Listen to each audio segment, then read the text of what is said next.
মানে আর কোনো কথা হবে না। আমি গ্রামে আসছি ছুটিতে, তাই ভাবলাম যে একটু নিজের কাজ নিজেরা করে দেখি কেমন। আর নিজের কাজ নিজে করা মানে তো এই না যে চাকর হয়ে গেলাম। হ্যাঁ, কিন্তু আপনাদের চোখে বাহ, আমি একটা চাকর, একটা ভিখারি, একটা ক্ষেত খামারের লোক, তাই না? স্যার কোনো কথা বলবেন না, আমি বলতেছি আপনাদের সাথে কোনো ডিল হবে না।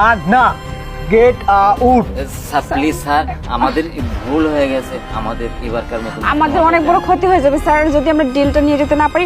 কোম্পানি থেকে আমাদেরকে বরখাস্ত করে দিবেন স্যার। প্লিজ একটু বোঝার চেষ্টা করুন, আমরা ভুল করে ফেলছি, আমরা তো বলতেছি এরকমটা করা উচিত হয়নি। কোটি টাকার sir deal, sir please sir বোঝার চেষ্টা করুন একটু।